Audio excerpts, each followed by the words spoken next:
and then you will be able to on much better things.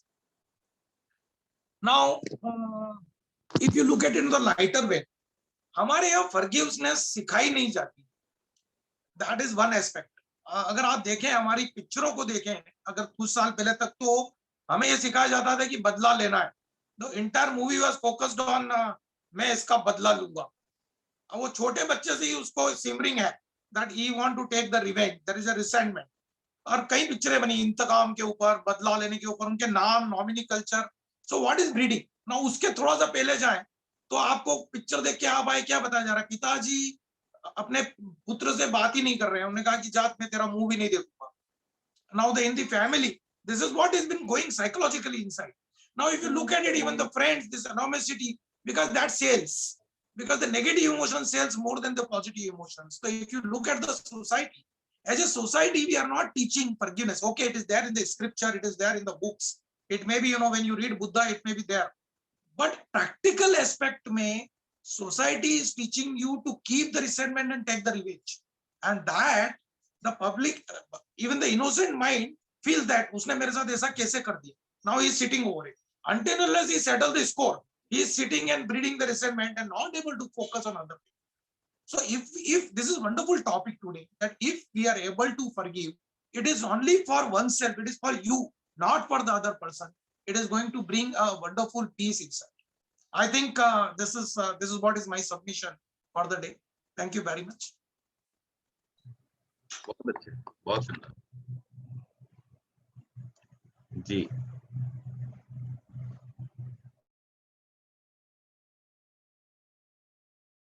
मेरा phone I think Alka aunty ji कुछ कहना चाह रहे हैं. आप अनम्यूट कर लीजिए प्लीज. हाँ हाँ जी. नमस्कार सभी को. नमस्कार पंडित जी. नमस्कार. नमस्ते जी. मैं ये कहना चाह रही थी कि जब हम फॉरगिव नहीं करते हैं किसी को, तो हम खुद ही उससे ज्यादा दुखी खुद हम रहते हैं, क्योंकि हम किसी की बातों से परेशान होते हैं या किसी वजह से हम परेशान होते हैं, तो हम उससे ज्यादा दुखी हम खुद ही होते हैं. उसका ही हमारे बॉडी पे, हमारे शरीर पे इफेक्ट आता है और टेंशन में रहते हैं, हम डिप्रेशन में रहते हैं. ये फॉरगिव ना करने की वजह से ही होता है और हमें हर टाइम लाइफ से शिकायत रहती है फिर इस वजह से. और अगर हमें बेटर रिलेशंस मेंटेन करने होते हैं तो हमें फॉरगिव करना ही पड़ता है. अगर हम फॉरगिव नहीं करते हैं तो हमारे रिलेशंस भी बेटर नहीं हो पाते किसी के साथ. तो हमें हर बातों को लेट गो करना पड़ेगा, इग्नोर करना पड़ेगा, फॉरगिव करना पड़ेगा, तभी हम आगे रिलेशंस अच्छे मेंटेन कर सकते हैं. और हमें एक्सेप्टेशन, जो हमारी एक्सपेक्टेशंस होती हैं हमारी, वो भी कभी कभी फुलफिल नहीं होती हैं, तो हम तब भी बहुत दुखी होते हैं. तो एक्सपेक्टेशंस भी अगर हम अपनी लिमिटेड रखें या ना रखें या कम रखें, तो हम उससे काफी हद तक सुखी रह सकते हैं. और फॉरगिव इन बातों से भी करें तो हम थोड़ा परेशान नहीं होंगे. और जो भी कुछ होता है, मुझे लगता है कि हमारे साथ जो बुरा होता है या अच्छा होता है, उसके लिए हम खुद ही रिस्पॉन्सिबल होते हैं. जबकि हम ब्लेम दूसरों को करते हैं, लेकिन हम उसके लिए काफी हद तक हम खुद ही रिस्पॉन्सिबल होते हैं कि हमारे साथ कुछ अच्छा या बुरा क्यों हो रहा है. तो अगर हम इस बात को समझ लें कि कुछ भी मेरे साथ कोई बुरा या अच्छा क्यों कर रहा है, तो शायद हम उसको फॉरगिव कर दें और उस चीज को ले ही ना, टेंशन को ले ही ना, तो हम हर तरह से बेटर रिलेशंस और बेटर सब कुछ कर सकते हैं. मैं यही कहना चाह रही थी. बहुत अच्छा जी. और कोई कुछ कहना चाहते हैं? We can take one more.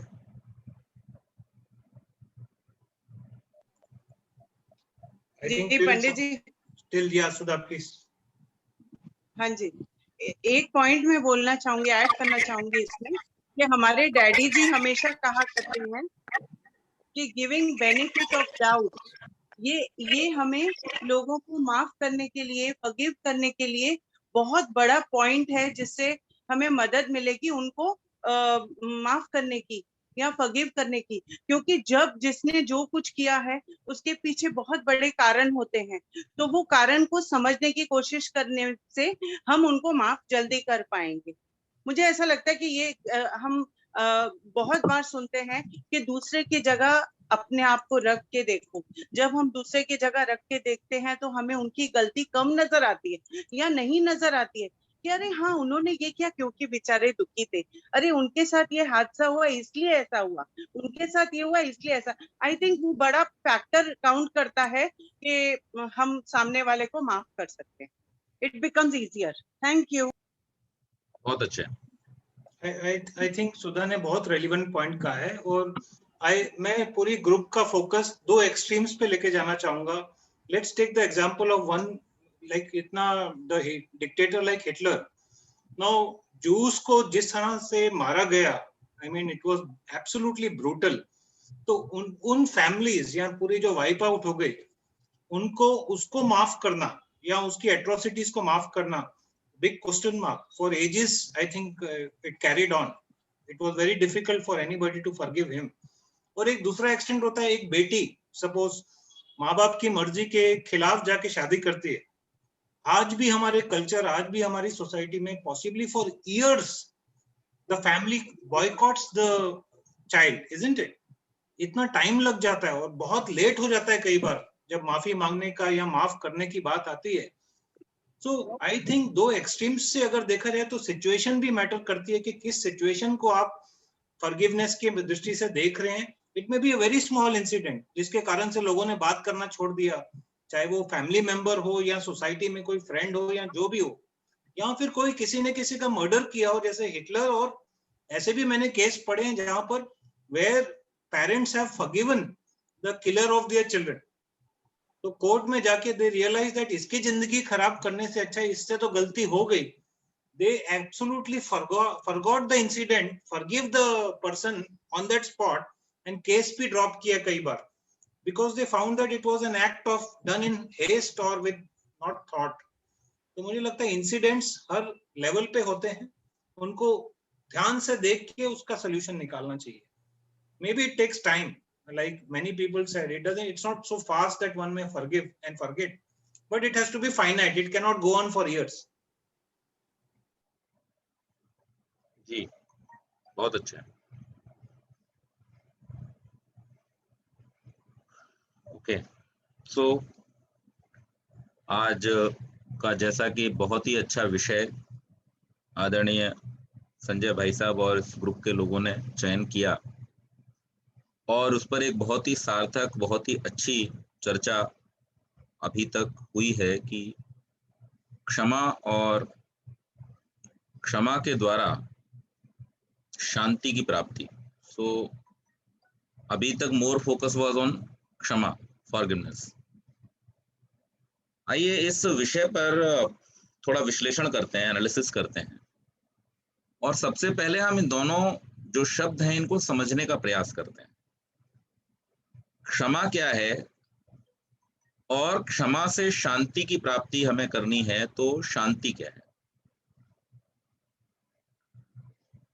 क्षमा बेसिकली एक मन की स्थिति है, इट्स अ मेंटल स्टेट, जहां पर हम किसी की हुई गलती को अपनी इच्छा से भूल जाते हैं। तो जो अभी दो शब्द प्रयोग किए गए, फॉरगिवनेस एंड, जैसा विवेक जोशी जी ने कहा, forgiveness is incomplete without forgetting, और आदरणीय यशपाल जी ने भी इसको समर्थन दिया। तो हम किसी के द्वारा की गई गलती को स्वेच्छा से, दबाव में नहीं, किसी दबाव में आकर के अगर हमें छोड़ना पड़ा, उस बात को भूलना पड़ा, तो वो क्षमा की श्रेणी में नहीं आएगा। सो ये एक ऐसी मानसिक स्थिति है जिसमें आप उस उच्च स्थिति पर पहुंच जाते हैं, जिसे सुधा दीदी ने भी कहा, दिव्यता की स्थिति, डिवाइननेस की स्थिति। पूजा जी ने भी वही कहा। ये दिव्यता की स्थिति है जहां पर हम किसी व्यक्ति द्वारा किए गए अपराध को भुला देते हैं, और ये इच्छा पूर्वक करते हैं।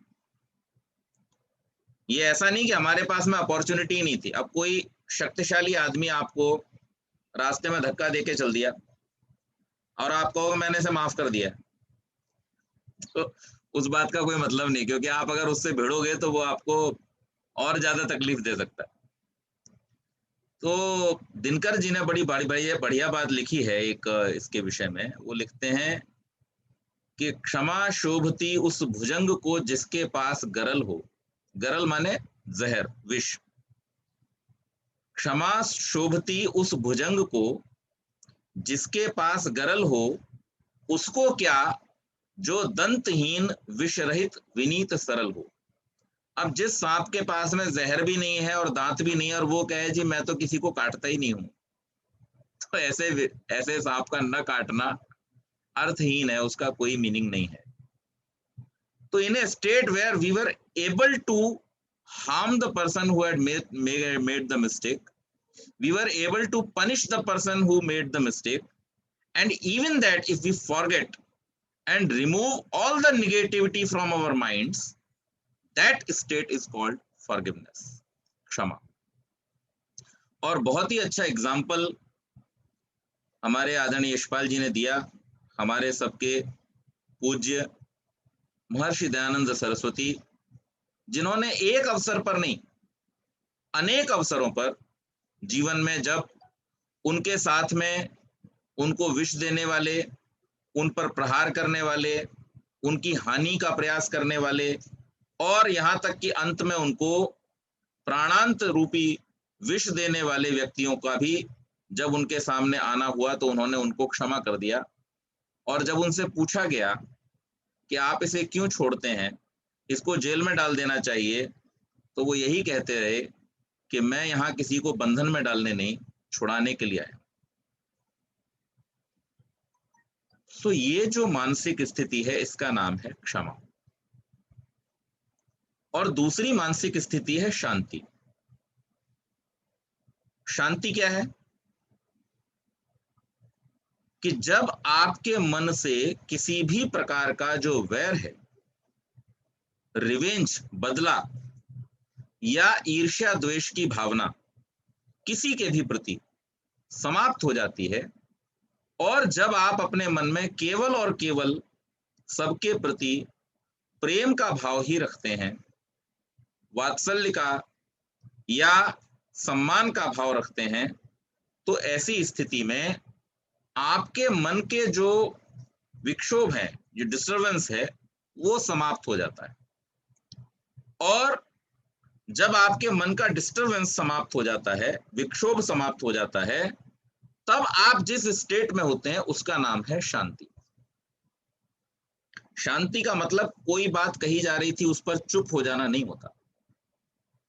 कई बार लोग समझ लेते हैं कि कोई व्यक्ति अगर कुछ कह नहीं रहा है तो बड़ा शांत है।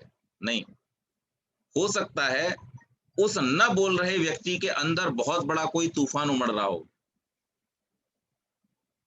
वो व्यक्ति भले शब्दों में उसको वर्णित न कर रहा हो, लेकिन वो अपने ऊपर किए गए अपमान या अपनी की गई हानि के विरोध में सामने जो करने वाला है उसको जड़ से मिटाने के लिए प्लानिंग कर रहा हो, तैयारी कर रहा हो, केवल शब्दों में उसको व्यक्त नहीं कर रहा, इसका मतलब ये नहीं कि वो शांत है। तो शांति का अर्थ क्या है? It's again a mental state where the person has no disturbance in his mind against anyone. वो स्थिति शांति कहलाती। अब आप इन दोनों को रिलेट कर लीजिए आज के टॉपिक के हिसाब से। सो किसी ने गलती की और किसी ने गलती की और मैंने उसकी गलती को अपनी इच्छा से गिविंग अनदर चांस, उसको समझाते हुए, उसको संभालते हुए, मैंने उसको एक और मौका देते हुए अपने मन में किसी भी प्रकार का द्वेष भाव उसके प्रति नहीं रखा, उसे पनिश करने की बजाय उसे सुधारने का, उसको इंप्रूव करने का मैंने प्रयास किया, तो इसका नाम है क्षमा, फॉरगिवनेस। कई बार फॉरगिवनेस का मतलब ये नहीं होता कि किसी ने गलती की थी और हमने उसकी पिटाई नहीं की। जैसे आदरणीय पूजा जी शेयर कर रही थी, स्कूल में अध्यापक जब पढ़ाते हैं और बच्चे कोई गलती कर देते हैं और उस गलती के बदले में अध्यापक जब उनको थोड़ी सी थपकी देते हुए या डांटते हुए जब उसको ठीक करने का रास्ता बता रहे होते हैं, this is again an act of forgiveness. वहां पर बदला नहीं है। माता पिता जब बच्चों को गलती करने पर कुछ समझा रहे होते हैं और कई बार डांट रहे होते हैं, रोक रहे होते हैं, it's an act of forgiveness. बदला नहीं है वहां पर। उनको नुकसान पहुंचाने की इच्छा नहीं है, उनके प्रति मन में नकारात्मक भावना नहीं है, उनका नुकसान करने की सोच नहीं है, वहां पर उनका कल्याण करने की सोच है। So not necessarily an act of forgiveness says that always you let the person do whatever he has done and forget it. It is not like that.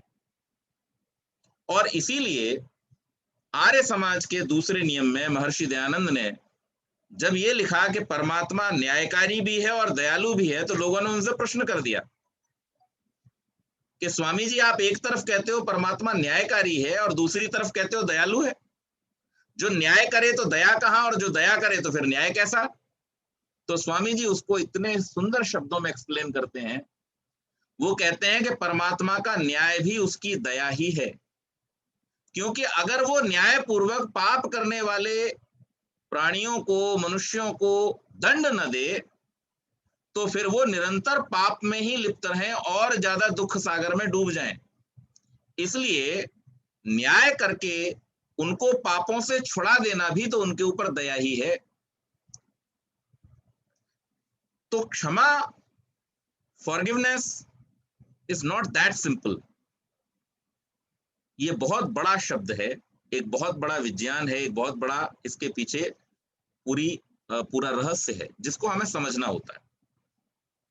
और जब हमारे अंदर ये फॉरगिवनेस आ जाती है, ये क्षमा की भावना हमारे अंदर आ जाती है, दूसरों के प्रति, दूसरों की उन्नति करने की, दूसरों का हानि न करने की जब भावना हमारे मन में दृढ़ हो जाती है, आ जाती है, तो इस मेंटल स्टेट में फिर हम शांति को प्राप्त कर सकते हैं। तो बिना क्षमा के हुए शांति को प्राप्त करना संभव नहीं। और इसीलिए महर्षि मनु ने जब धर्म के 10 लक्षणों का उपाख्यान किया, तो वहां पर उन्होंने धैर्य के बाद में क्षमा को रखा। धृति क्षमा दमोस्तेयम शौचमिंद्रिय निग्रह धीर विद्या सत्यम क्रोधो दशकम धर्म लक्षणम। और वो यही कह रहे हैं कि क्षमा जो है वो धर्म के लिए बहुत महत्वपूर्ण है, और जहां धर्म नहीं वहां सुख नहीं, वहां शांति नहीं। और क्षमा को उन्होंने धैर्य के बाद में रखा, क्योंकि क्षमा वही कर सकता है जिसके पास पेशेंस हो। मैं पिछली एक कक्षा में भी इस बात का जिक्र कर रहा था कि जो बहुत जल्दी रिएक्ट करने वाले लोग होते हैं, जिनके अंदर पेशेंस की कमी होती है, वो जल्दबाजी में कई बार गलती कर बैठते हैं और वो इस बात का विचार नहीं कर पाते कि हम जो करने जा रहे हैं उससे और ज्यादा बड़ी हानि हो सकती है क्या। लेकिन वहां पर धैर्य अगर हमारे पास है, पेशेंस का टूल हमारे पास है, तो हम इसको बहुत अच्छी तरह से अपने जीवन में सरलता से अपना सकते हैं। हम लोग एचआर में हैं, ट्रेनिंग देते हैं, वहां पर एक टर्म हम यूज करते हैं जो कि डिफरेंट कॉन्सेप्ट्स में हमको यूज करना होता है, लेकिन यहां पर हम उसको यूज करेंगे पेशेंस के रूप में। It is called take two. And while we say take two, in different thing it means differently. So हम लोग जब कहते हैं आप अपने व्हीकल पर जब शुरू हो रहे हैं और वहां पर टेक टू का मतलब क्या है? Take 2 minutes for checking before starting. आपके पहियों में हवा ठीक है, आपका इंजन ऑयल ठीक है, आपकी गाड़ी का गियर वगैरह सिस्टम सब ठीक से काम कर रहा है, just check it, take 2 minutes। इसी प्रकार से while reacting on someone or someone's act, take 2 minute थोड़ा सा विचार कीजिए धैर्य के साथ। और जब आप ये करेंगे तो आप पाएंगे कि 90% आपके जो एंगर के कारण होने वाले नुकसान थे, आपके और आपके लोगों के बीच में आने वाली जो दूरियां थी और उसके कारण से होने वाले नुकसान थे, उन सब से आप बच जाएंगे। सबसे बड़ा जो लाभ होगा इसमें, सबसे बड़ी जो उपलब्धि होगी इसमें, वो ये होगी कि आप स्वयं में बहुत सारी शांति को प्राप्त करेंगे, बहुत सुख को प्राप्त करेंगे। और जब हम बहुत ज्यादा रिएक्टिव होते हैं, तो रिएक्टिव होने के वजह से हमें कई बार बहुत सारी हानियां उठानी पड़ती हैं। पारिवारिक हानियां उठानी पड़ती हैं, सामाजिक हानियां उठानी पड़ती हैं, व्यक्तिगत हानियां उठानी पड़ती हैं, आर्थिक हानियां उठानी पड़ती हैं। So be reactive but after thinking over the situation. ये फॉरगिवनेस का बहुत बड़ा एक उपाय है। हमें अपने जीवन में अगर क्षमा को धारण करना चाहते हैं, तो उससे पहले वाला जो स्टेप है पेशेंस, उसको हम अपने जीवन में धारण करें। और इससे जो लाभ होगा, मैंने आपको बताया कि आपको शांति की प्राप्ति होगी। मान लीजिए किसी व्यक्ति को आपने देखा, अच्छा चलिए मैं एक छोटी सी कहानी, क्योंकि बच्चे भी हैं इस ग्रुप में, तो एक बहुत अच्छी, बहुत प्रसिद्ध कहानी है, वो छोटी सी कहानी में सुना देता हूं। एक व्यक्ति ने अपने घर में नेवला पाला। नेवला जानते हैं आप? छोटा सा चूहे से थोड़ा बड़ा पशु होता है, और उसकी एक विशेषता होती है कि वो सांप का वैरी है और वो सांप को मार देता है। तो उस व्यक्ति ने छोटा सा नेवला अपने घर में पाला हुआ था, और उस नेवले को वो दोनों दंपति जो थे वो बड़ा प्यार करते थे। कुछ समय व्यतीत हुआ, इनके घर में अपनी संतान हुई, और वो नेवला भी उस बच्चे के साथ में खेलता कूदता था, खुश रहता था घर के अंदर। छोटा सा बच्चा था। एक दिन जो गृहिणी थी, वो बाहर से पानी लाने के लिए जाने वाली थी। पति काम से बाहर गया हुआ था। उसने दरवाजे को बंद किया और पानी लेने के लिए चली गई।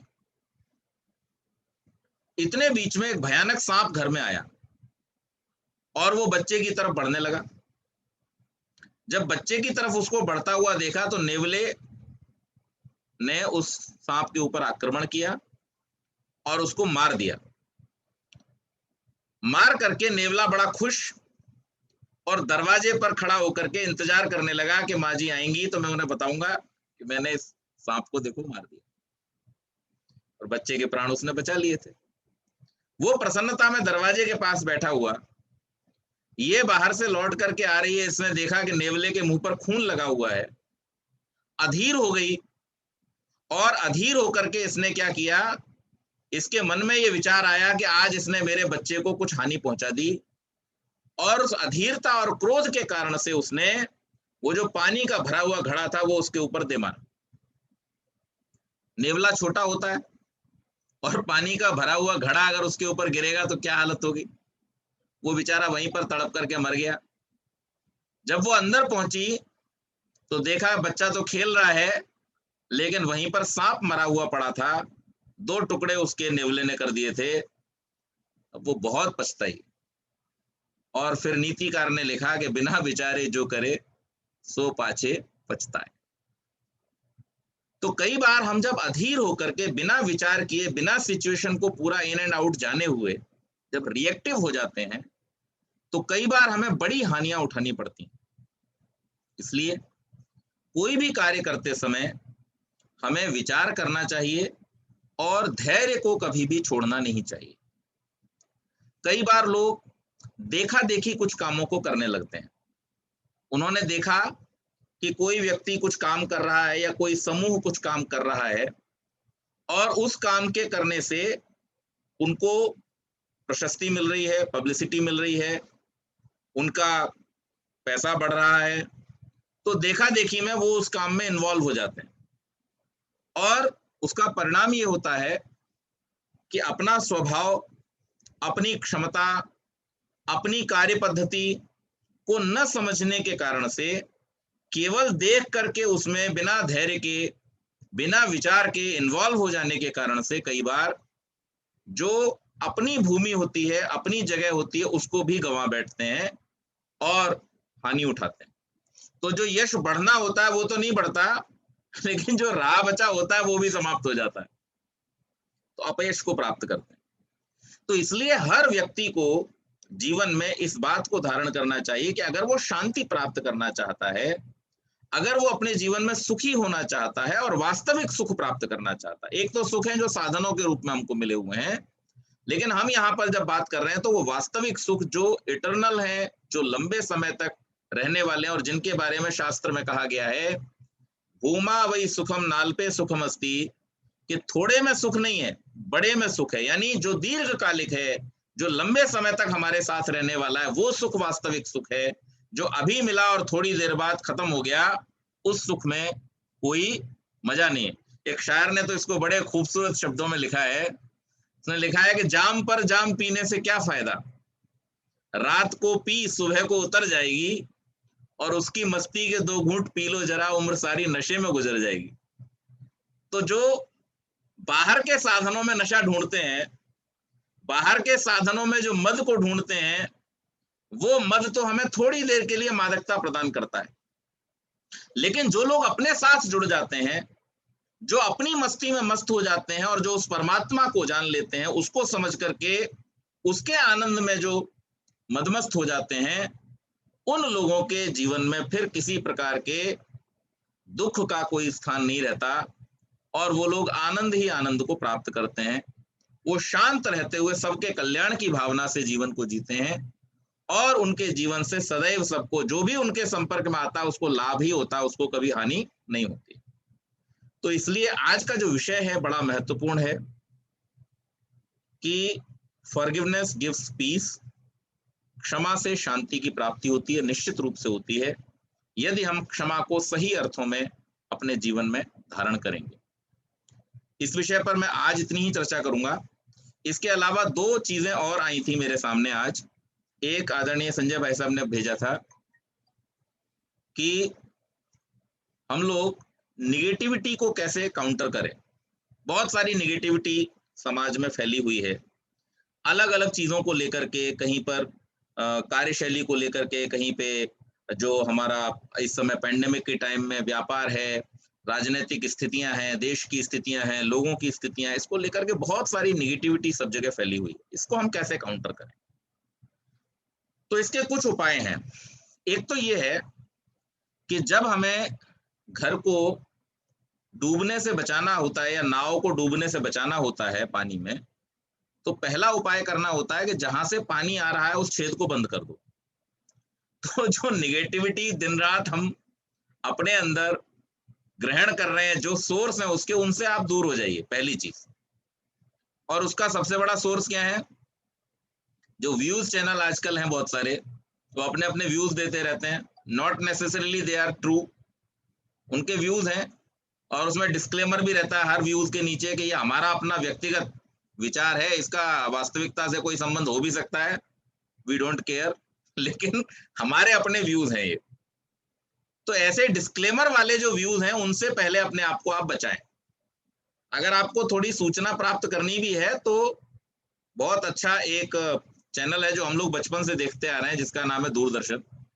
उस पर सारी सूचनाएं आपको मिल जाएंगी, सरकार क्या कर रही है, देश में मेडिकल क्या कर रहा है, टेक्नोलॉजी क्या कर रही है, वो सब 15-20 मिनट का उनका एक न्यूज सेक्शन होता है। कोई भी सुबह से लेकर शाम तक वाला आप सुन लीजिए, you will get to know, जितना आपको आवश्यक है उतना सब आपको पता चल जाएगा। तो सोर्स को रोक दीजिए। और दूसरा काम ये कीजिए कि अपने आप में पॉजिटिविटी को बढ़ाने का प्रयास कीजिए।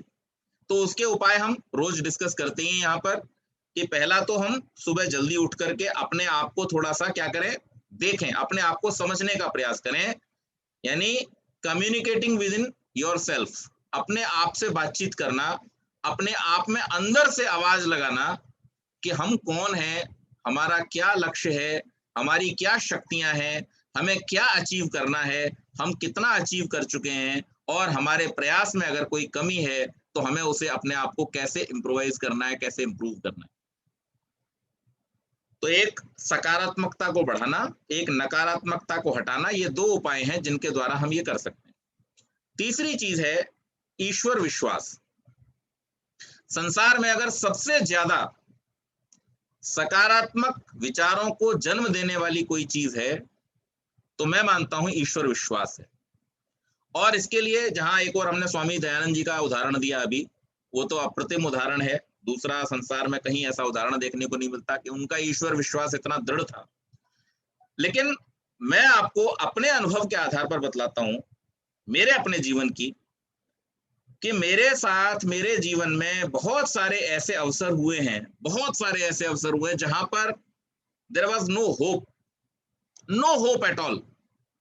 और वो ऐसे अवसर थे जहां पर आमतौर पर हमने अखबारों में पढ़ा है कि लोग उनसे भी आधे समस्याओं पर, उनसे भी 50% उनकी जो स्ट्रगल होता है उस पर जाकर के वो अपना आपा खो बैठते हैं and they take wrong decisions in their life, either they drop or they quit. But हमें हमारे माता पिता ने बचपन से एक ही चीज सिखाई थी और वो हमारे हमेशा काम आई, और मैं सबको कहता हूं, हमारे पास अगर सबसे बड़ी कोई शक्ति थी इन सारी विपत्तियों से लड़ने के लिए, तो वो सबसे बड़ी शक्ति थी ईश्वर पर विश्वास। हमारे मन में कभी भी ये नहीं आया कि हमारे साथ जो हो रहा है वो कहीं पर हमारे साथ अन्याय हो रहा होगा। हम हमेशा यही मानते रहे कि हो सकता है कुछ कर्ज हो पिछला जन्म का, जो हमें इस जन्म में इन विपत्तियों के रूप में चुकाना पड़ रहा है। अच्छा है, जितना सामर्थ्यवान होते हुए निकल जाए उतना अच्छा है। कहीं ऐसा होता कि हम कम शक्तिशाली होते, कम साधन संपन्न होते, या कम शारीरिक क्षमता वाले होते, बौद्धिक क्षमता वाले होते, और फिर ये विपत्तियां आती तो शायद हम इनको ट्रीट न कर पाते, इनको हम झेल ना पाते। लेकिन आज हमें परमात्मा ने सक्षम बनाया है, आज हमें परमात्मा ने बुद्धिमान बनाया है, आज हमें परमात्मा ने अच्छा समाज दिया है, और इस समाज के अंदर रहते हुए ये विपत्तियां आई भी तो जैसे वो कहते हैं कि पहाड़ जैसा दुख भी राई के समान प्रतीत होता है, ऐसी बड़ी बड़ी विपत्तियां आकर के हमारे जीवन से यूं ही चली गई और सब कुछ हो गया, सब ठीक है, कोई दिक्कत नहीं। तो ईश्वर विश्वास एक इतनी बड़ी चीज है कि अगर आप परमात्मा पर विश्वास अपने मन में दृढ़ रखते हैं तो निश्चित मान लीजिए आपको कोई डिगा नहीं सकता, आपको कोई बिगाड़ नहीं सकता, आपके अंदर किसी प्रकार की नकारात्मकता को कोई ला नहीं सकता। तो ये तीन चीजें हम ध्यान रखें नकारात्मकता से बचने के लिए और अपने अंदर सकारात्मक पॉजिटिविटी को बढ़ाने के लिए। दूसरी एक बात आदरणीय अलका मखीजा जी ने मुझसे पूछी थी, और उन्होंने ये कहा था कि हम इस पेंडेमिक के टाइम में हमारे लिए सेल्फ डिपेंडेंट होना कितना जरूरी है और वो हम कैसे हों। देखिए, आत्मनिर्भर होना, सेल्फ डिपेंडेंट होना तो हर युग में आवश्यक है। आजकल उसकी आवश्यकता थोड़ी और ज्यादा बढ़ गई ऐसे लोगों के लिए, विशेष रूप से जो या तो बाहर रहते हैं, अकेले रहते हैं, परिवार से दूर रहते हैं। ऐसे लोगों के लिए आज उनके जो सेल्फ डिपेंडेंसी के उनके जो क्वालिटीज थी, उनके पास में जो नॉलेज था, उनके पास में जो स्किल था, वो बहुत काम आया।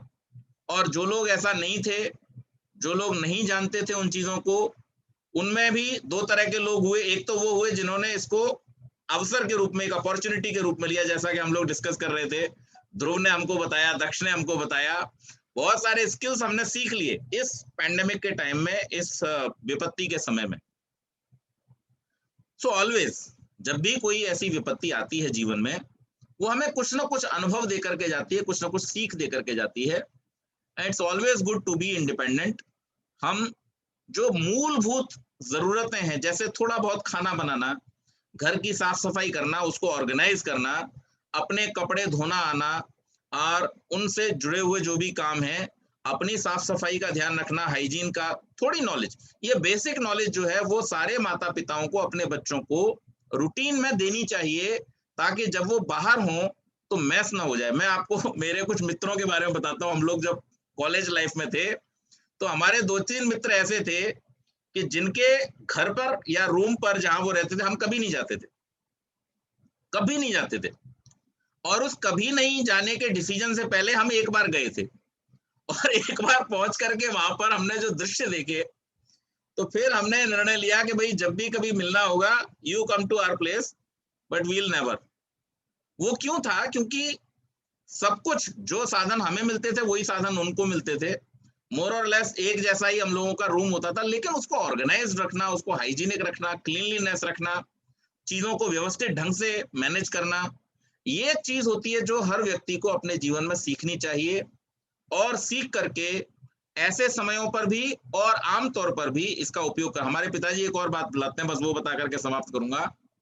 एटा जहां हमारा जन्म हुआ, उस क्षेत्र में पिताजी के ही एक संपर्क में बहुत बड़े सेठ जी थे वहीं के, जिनके पास में उस समय में जब हमारा जन्म भी नहीं हुआ था तब करोड़ों की संपत्ति थी उनके पास, आज भी बहुत बड़ा व्यापार है उनका। उनका पूरा घर जो था, हवेली जो थी, हवेली होती है हमारे यहाँ बहुत सारी, बड़े बड़े घर होते हैं, कोठियां होती हैं, तो उनकी जो हवेली थी उसमें लगभग 10, 12, 15 कमरे थे, और उन कमरों में से उन्होंने एक कमरा कच्चा रखा हुआ था, उसका फर्श जो था वो बिल्कुल कच्चा था। तो ये लोग हवन वगैरह कराने के लिए वहां जाते थे गुरुकुल की ओर से।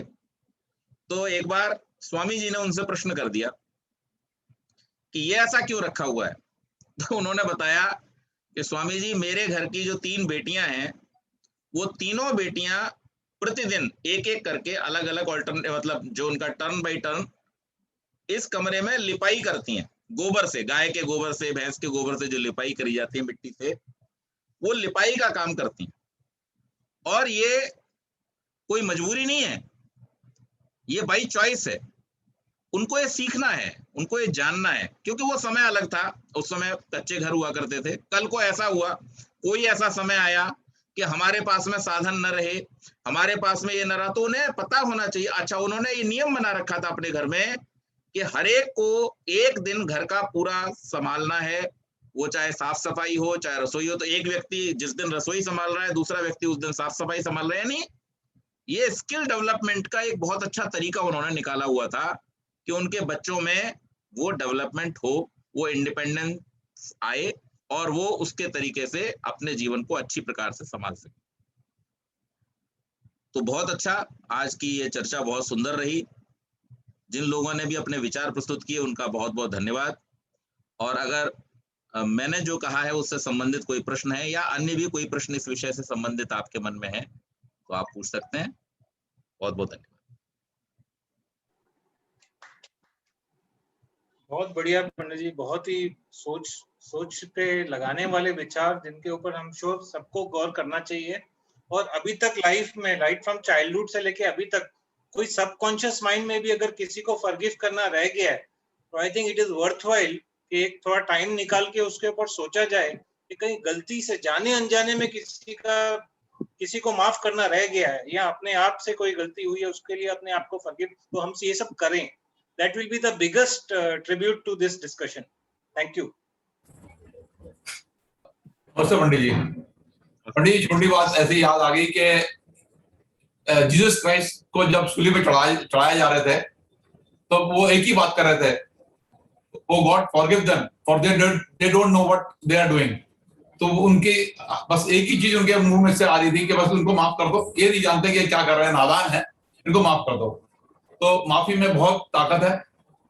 बहुत सारी चीजें, आने वाली गलतियां या उसके कारण से लोगों, हमारे नेक्स्ट जनरेशंस को जो गलत धारणाएं आ जाती हैं वो मिट जाएंगी। अच्छे लाइफ एक तरीके से चलता चला जाएगा अगर माफ कर दिया तो। ये तो घर पे क्लेश तकलीफें होती चली जाती हैं। जी बहुत अच्छे, बहुत।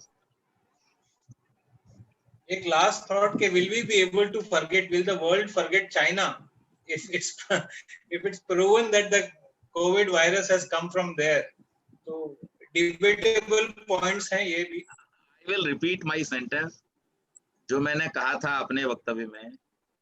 Forgiveness is not to let the person do wrong things. It is sometime to punish also. Okay, so अगर कोई बार बार अपराध करता है तो उसको दंड देना भी क्षमा के अंतर्गत ही आता है। आपने उसके कल्याण के लिए, एक लार्जर इंटरेस्ट को सर्व करने के लिए अगर आपने किसी को दंड भी दिया है तो वो क्षमा के अंतर्गत ही आता है। क्षमा अपने आप में कोई बहुत छोटी चीज नहीं है। क्षमा is a very very very big thing. इसके अंदर बहुत सारी चीजें अंदर समाई हुई हैं, उसको हमें समझना होगा। जैसे अहिंसा का एक शब्द है, अहिंसा के शब्द को बहुत ज्यादा जिसे कहना चाहिए मिस इंटरप्रेट किया गया है, लोगों ने उसके अर्थ को समझा नहीं। जैसे क्षमा बहुत बड़ी है, वैसे ही अहिंसा भी अपने आप में बहुत बड़ा शब्द है। हम लोग कभी फिर इस पर डिस्कशन करेंगे किसी दिन इस टॉपिक को लेकर के।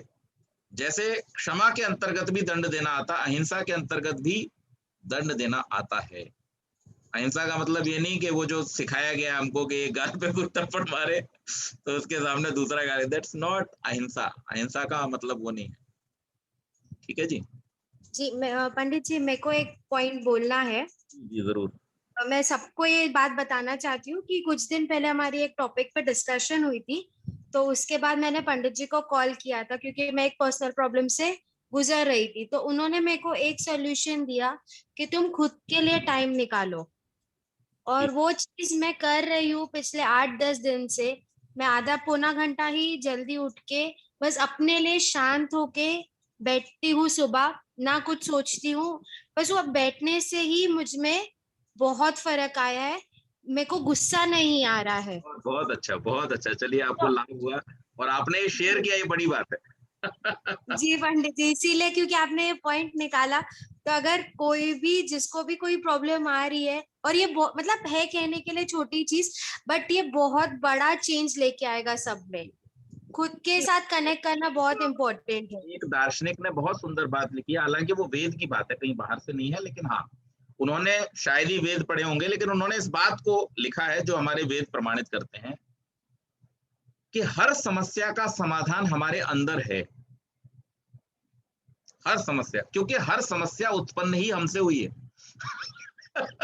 और इसलिए इस बात को, इस तथ्य को समझते हुए, क्योंकि हर समस्या को उत्पन्न हमने किया है, हमारे अंदर से हर समस्या उत्पन्न हुई है, इसलिए उसका समाधान भी हमारे अंदर ही है।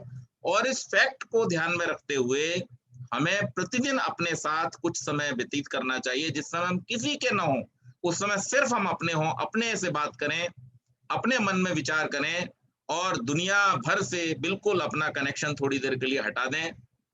कोई और विचार न लाएं, केवल अपने बारे में, अपनी उन्नति के बारे में सोचें, तो निश्चित रूप से आपको आपकी सारी समस्याओं के समाधान अपने अंदर से ही मिल जाएंगे। क्योंकि जब आप अपने साथ होते हैं तब आप ईश्वर के साथ होते हैं। जी, चलिए आज की सभा को फिर यहीं समाप्त करते हैं। बहुत अच्छा लगा इस विषय पर चर्चा करके, और आशा है आप सबको भी आनंद आया होगा, और निश्चित रूप से सबको इसका कुछ न कुछ लाभ मिलेगा। हम अपने जीवन में इसे अपनाने का प्रयास करें। बुधवार को फिर एक नए विषय के साथ में हम लोग जुड़ेंगे। तब तक के लिए अपना ध्यान रखिए। नमस्कार।